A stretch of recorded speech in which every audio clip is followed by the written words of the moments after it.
പുതിയൊരു വീഡിയോ എപ്പിസോഡിലേക്ക് എല്ലാ മാന്യ പ്രേക്ഷകർക്കും സ്വാഗതം. ഇനി ഞാൻ നിങ്ങളുമായി പങ്കുവെക്കുന്ന ഡെയിലി അപ്ഡേറ്റ്സിലെ ആദ്യത്തെ അപ്ഡേറ്റ് WWE ചീഫ് കണ്ടന്റ് ഓഫീസറായ ട്രിപ്പിൾ എച്ച് റസൽമേനിയ 41 കഴിഞ്ഞതിന് ശേഷം ജോൺ സീനയുടെ നെക്സ്റ്റ് മാച്ച് എന്നായിരിക്കും എന്നുള്ളതിനെ സംബന്ധിച്ച് ഒരു കൺഫർമേഷൻ നമുക്ക് നൽകിയിട്ടുണ്ട്. ജോൺ സീന മെയ് മാസത്തിൽ അടുത്തതായി നടക്കാൻ പോകുന്ന പ്രീമിയം ലൈവ് ഇവൻ്റായ ബാക്ക്ലാഷ് 2025 ഭാഗമായേക്കും മത്സരിക്കുമെന്നുള്ളതും ട്രിപ്പിൾ എച്ച് ഇപ്പോൾ കൺഫേം ചെയ്യുന്നുണ്ട്. അപ്പോൾ ജോൺ സീനയുടെ എതിരാളി ആരായിരിക്കും എന്നുള്ളതിനെ സംബന്ധിച്ച് നമുക്ക് യാതൊരുവിധ സൂചനയും ലഭിച്ചിട്ടില്ല.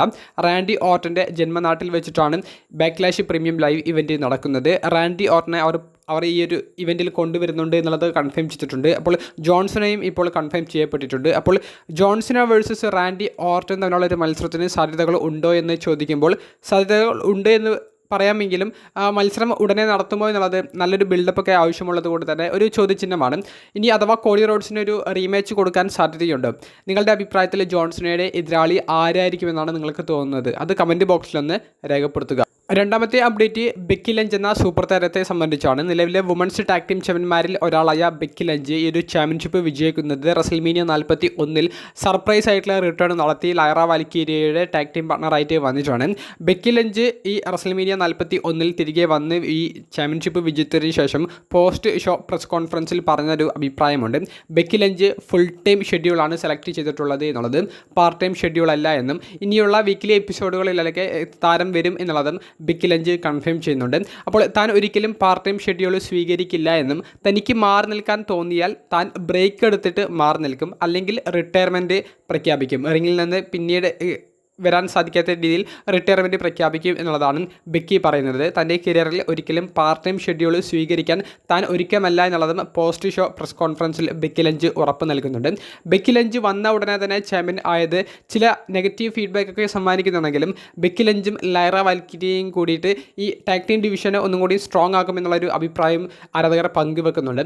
ബെക്കി ലഞ്ചിൻ്റെ തിരിച്ചുവരവിനോട് അനുബന്ധിച്ച് നിങ്ങളുടെ പ്രതികരണം എന്താണെന്നുള്ളത് കമൻറ്റ് ബോക്സിൽ രേഖപ്പെടുത്തുക. മൂന്നാമത്തെ അപ്ഡേറ്റ് WWE 2025 അടുത്ത പ്രീമിയം ലൈവ് ഇവൻറ്റുകളിൽ ഒന്നായ money in the bank premium live event ഇപ്പോൾ എന്ന് നടക്കുമെന്നുള്ളത് സ്ഥിരീകരിച്ചിട്ടുണ്ട്.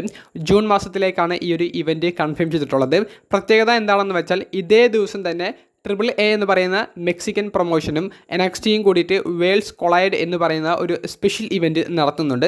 ചില സമയ വ്യത്യാസം മാത്രമേ മണി ഇൻ ദ ബാങ്കും വേൾഡ്സ് കൊളൈഡും തമ്മിൽ അവർക്ക് വ്യത്യാസമുള്ളൂ. ഡേറ്റ് ഒക്കെ സെയിം ആണ്. Money in the bank premium live event confirm ചെയ്തതുകൊണ്ട് തന്നെ money in the bank premium live ഇവൻറ്റിനെ സംബന്ധിച്ചുള്ള റൂമേഴ്സൊക്കെ ഇനി വന്നു തുടങ്ങും. അത് വരുന്ന ദിവസങ്ങളിൽ പങ്കുവെക്കാം. നാലാമത്തെ അപ്ഡേറ്റ് TNA വേൾഡ് ചാമ്പ്യനായ ജോ ഹെൻറിയെ സംബന്ധിച്ചാണ്. ജോ ഹെൻറി ഇന്നത്തെ റസൽമേനിയ 41 റാൻഡി ഓർട്ടൻ്റെ ഓപ്പൺ ചലഞ്ചിന് മറുപടി പറഞ്ഞു വന്ന സർപ്രൈസ് എൻട്രൻ്റ് ആയിരുന്നു. ജോ ഹെൻറി പരാജയപ്പെട്ടു എന്നുണ്ടെങ്കിലും TNAയുടെ വേൾഡ് ചാമ്പ്യൻ ആയിട്ടിരിക്കുന്ന ഒരു റെസ്ലർ, അല്ലെങ്കിൽ TNAയുടെ ചാമ്പ്യൻ ആയിട്ടിരിക്കുന്ന ഒരു റെസ്ലർ ആദ്യമായിട്ടാണ് റസൽമേനിയ പോലെയുള്ള WWEയുടെ ബിഗസ്റ്റ് ഷോയിൽ അപ്പിയർ ചെയ്യുന്നത്. അതുകൊണ്ട് തന്നെ ജോ ഹെൻറിയുടെ ഈ ഒരു വരവ് അത് ജോ ഹെൻറി എന്ന് പറയുന്ന താരത്തിന് കമ്പനിയിൽ എത്രത്തോളം വിശ്വാസമുണ്ട് എന്നുള്ളൊരു അർത്ഥം കൂടി നമുക്ക് മനസ്സിലാക്കി തരുന്നുണ്ട്. അപ്പോൾ ജോ ഹെൻറി ഇനിയും റസൽമേനിയകളിൽ അപ്പിയർ ചെയ്യുമെന്നുള്ളത് triple H post show press കോൺഫറൻസിൽ പറഞ്ഞിട്ടുണ്ട്. അപ്പോൾ ജോ ഹെൻറിയോട് ട്രിപ്പിൾ എച്ച് സംസാരിച്ചപ്പോൾ ട്രിപ്പിൾ എച്ച് ജോ ഹെൻറിയോട് പറഞ്ഞത്, നിൻ്റെ കരിയറിൽ നീ ഇനിയും റസൽമേനിയയിൽ വരും, നിൻ്റെ കരിയറിൽ നീ ഏറ്റവും ഈസി ആയിട്ട് ചെയ്ത റസൽമേനിയ ഇതായിരിക്കും, ഇനി വരാൻ പോകുന്ന റസൽമേനിയയിൽ നിനക്ക് പ്രഷർ ഉണ്ടായിരിക്കും, എന്നാൽ ഈ ഒരു റസൽമേനിയയിൽ നിനക്ക് സമ്മർദ്ദമൊന്നും ഉണ്ടായില്ല, നീ വന്നു ജസ്റ്റ് പങ്കെടുത്തു, നീ പോകുന്നു, ഇനി വരുന്ന റസൽമേനിയയിൽ നിനക്ക് പ്രഷർ ഉണ്ടായിരിക്കും, എങ്ങനെ സ്റ്റോറി കൊണ്ടുപോകണം, എങ്ങനെ എതിരാളികളെ നേരിടണം എന്നുള്ള ഒരു പ്രഷർ ഉണ്ടായിരിക്കും. അപ്പോൾ ഇനിയുള്ള റസൽമേനിയകളിൽ നമുക്ക് ഒരിക്കൽ കൂടി ഒരുമിച്ച് പ്രവർത്തിക്കാം എന്നുള്ളതും ട്രിപ്പിൾ എച്ച് ജോ ഹെൻറി എന്ന TNA വേൾഡ് ചാമ്പ്യനോട് പറഞ്ഞതായിട്ട് ട്രിപ്പിൾ എച്ച് തന്നെ പോസ്റ്റ് ഷോ പ്രസ് കോൺഫറൻസിൽ പറയുകയുണ്ടായി. ജോ ഹെൻറി നിലവിൽ TNA റെസ്ലിംഗുമായിട്ട് കോൺട്രാക്റ്റ് ഉള്ള വേൾഡ് ചാമ്പ്യനാണ്. ഇനിയും ഒരു വർഷം ഈ കോൺട്രാക്റ്റ് കഴിയാൻ ബാക്കിയുണ്ട്. അതിനുശേഷം മിക്കവാറും WWEയിൽ ജോ ഹെൻറിയെ കാണാൻ സാധിച്ചേക്കാം. അതിനു മുൻപുള്ള ബിൽഡപ്പ് കൊടുക്കലാണ് റസൽമേനിയ പോലെയുള്ള ഒരു ബിഗ് ഇവൻറ്റിലൊക്കെ ജോ ഹെൻറിക്ക് ഒരു അവസരം കൊടുക്കുന്നതിലൂടെ WWEയും ട്രിപ്പിൾ എച്ചും ഉദ്ദേശിച്ചിരിക്കുന്നത്. അഞ്ചാമത്തെ അപ്ഡേറ്റ് ജെഫ് ഹാർഡി എന്ന WWEയിലെ എക്കാലത്തെയും മികച്ച താരങ്ങളിൽ ഒരാളുടെ WWEയിലേക്കുള്ള തിരിച്ചുവരവിനെ സംബന്ധിച്ചുള്ള പ്ലാൻ ക്യാൻസൽ ചെയ്തതിനെ സംബന്ധിച്ചാണ്. റാൻഡി ഓർട്ടൻ്റെ എതിരാളികളിൽ ഒരാളായിട്ട് ജെഫ് ഹാർഡിയെ അവർ പ്ലാൻ ചെയ്തിട്ടുണ്ടായിരുന്നു.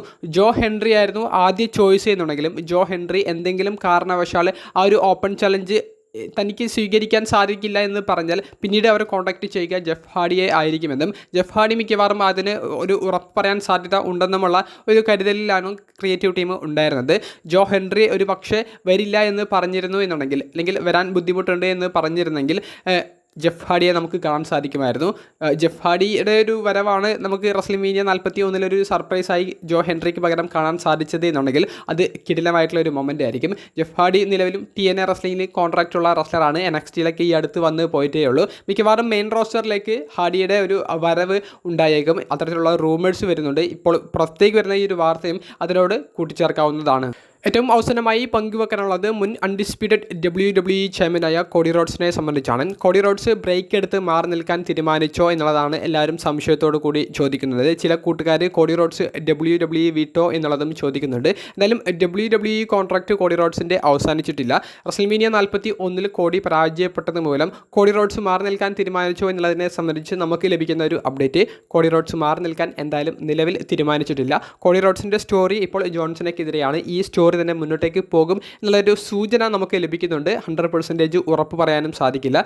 കോഡി റോഡ്സ് ഈ റെസ്ൽമേനിയ 41 കഴിഞ്ഞതിന് ശേഷം ബാക്ക് സ്റ്റേജ് ഇൻ്റർവ്യൂവിൽ പ്രത്യേകിച്ച് അഭിപ്രായമൊന്നും പറയാതെ ഭാര്യയായ ബ്രാൻഡി റോഡ്സിൻ്റെ ഒപ്പം നടന്നു പോകുന്നതാണ് നമുക്ക് കാണാൻ സാധിച്ചത്. അതിനുശേഷം ബ്രാൻഡി റോഡ്സിൻ്റെ ഒരു സോഷ്യൽ മീഡിയ പോസ്റ്റ് നോക്കുകയാണെങ്കിൽ ഒരു ഹാർട്ട് ഇമോജി പങ്കുവെച്ചുകൊണ്ട് ബ്രാൻഡി റോഡ്സും കോഡി റോഡ്സും നടന്നു പോകുന്ന ഒരു ബാക്ക് ഷോട്ട്, ഒരു ഫോട്ടോയാണ് അവർ പങ്കുവെച്ചിരിക്കുന്നത്. അപ്പോൾ ഈ ഒരു ഫോട്ടോ വന്നതിന് ശേഷമാണ് കോഡി റോഡ്സ് മാറി നിൽക്കാൻ തീരുമാനിച്ചോ, ബ്രേക്ക് എടുക്കാൻ തീരുമാനിച്ചോ എന്നുള്ളൊരു സംശയം ആരാധകർക്കിടയിൽ ഉണ്ടായിട്ടുള്ളത്. എന്തായാലും നിലവിൽ പുറത്തേക്ക് വരുന്ന അപ്ഡേറ്റ്സ് കോഡി റോഡ്സ് ബ്രേക്ക് എടുക്കാൻ തീരുമാനിച്ചിട്ടില്ല എന്നാണ്. വീഡിയോ സംബന്ധിച്ചുള്ള നിങ്ങളുടെ പ്രതികരണങ്ങൾ കമൻറ്റ് ബോക്സിൽ ഒന്ന് രേഖപ്പെടുത്തുക. അപ്പോൾ അടുത്തൊരു വീഡിയോയുമായി കാണുന്നതുവരെ ബൈ.